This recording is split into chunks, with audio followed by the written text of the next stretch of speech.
દીકરો પત્નીને કહી રહ્યો હતો, મમ્મીને વૃદ્ધાશ્રમમાં મૂકીને મુંબઈ જતા રહીએ. પછી જે થયું સાંભળો સ્ટોરી. મોડી રાત્રે દીકરા અને વહુના રૂમમાંથી આવતા અવાજથી વૃદ્ધ માતા જાગી ગઈ. દીકરો પોતાની પત્નીને કહી રહ્યો હતો કે મને મુંબઈમાં નોકરી મળી ગઈ છે, પણ આપણે ત્રણેય ત્યાં રહી શકીશું નહીં, કારણ કે ત્યાં રૂમ નાનો છે અને હું ત્યાંનું અને ઘરનું એમ બંને જગ્યાનું ભાડું ચૂકવી શકું એમ નથી. એટલે મેં એવો નિર્ણય લીધો છે કે મમ્મીને વૃદ્ધાશ્રમમાં મૂકી દઈશું અને આપણે બંને મુંબઈ રહીશું. આ વાત સાંભળી વૃદ્ધ માતાની ભીની આંખ વિચારવા લાગી. દીકરાના લગ્નને 1 વર્ષ પણ નથી થયો અને વહુએ તેના પર પોતાનો રંગ ચડાવી દીધો. વહુ આના જવાબમાં શું કહેશે? તે ખુશ જ થઈ જશે, કારણ કે તેણીની ઈચ્છા પૂરી થઈ રહી છે. હે ભગવાન, આ જ દિવસ જોવા માટે તે મને જીવતી રાખી હતી. પણ પતિની વાત સાંભળી પત્નીએ કહ્યું, ના, મમ્મી અને હું અહીં જ રહીશ. હું ભણેલી છું, બાળકોને ટ્યુશન કરાવીને કમાઈશ, જેમાંથી હું અને મમ્મી ગુજરાન કરી લઈશું. અને તમે જ એક વખતે કહ્યું હતું ને કે મમ્મીએ લોકોના ઘરના કામ કરીને તમને ભણાવ્યા છે. જો તેમણે તે સમયે તમારા જેવું વિચારીને તમને અનાથ આશ્રમના દરવાજા પર મૂકી દઈને પોતાના જીવનની નવી શરૂઆત કરી હોત તો તમે આજે ક્યાં હોત? અમે તો અહીં જ રહીશું.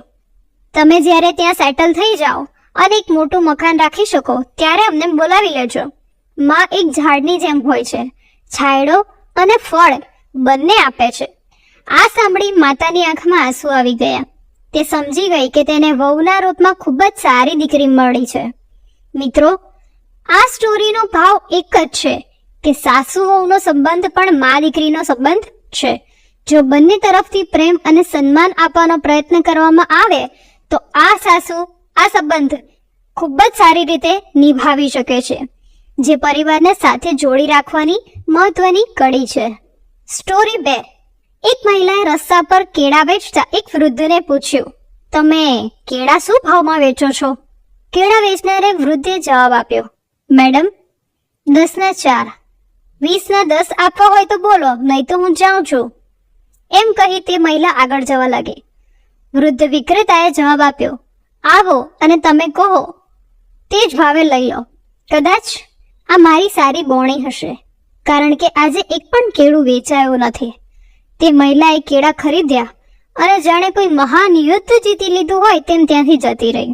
તે આગળ પાર્ક કરેલી પોતાની કારમાં બેઠી અને પોતાની બેનપણી સાથે એક મોંઘી રેસ્ટોરન્ટ પહોંચી.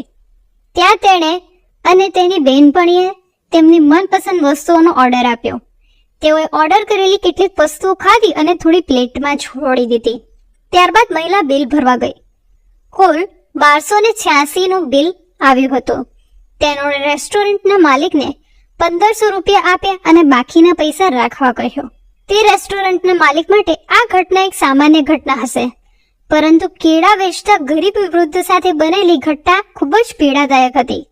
સવાલ એ જ થાય છે કે જ્યારે આપણે કોઈ જરૂરિયાતમંદ વ્યક્તિ પાસેથી કોઈ વસ્તુ ખરીદીએ છીએ ત્યારે શા માટે આપણે શક્તિશાળી હોવા છતાં એનો ડોળ કરીએ છીએ, પરંતુ જ્યારે આપણે કોઈ શ્રીમંત વ્યક્તિ પાસેથી ખરીદી કરીએ છીએ ત્યારે આપણે ઉદાર દેખાવા માંગીએ છીએ, પછી તે ભલે તે વ્યક્તિ આપણી ઉદારતાની એને જરૂર ન હોય. જ્યારે પણ કોઈ ગરીબ પાસેથી ખરીદી કરો તો ભાવતાલ કરવાનું ઓછું કરો.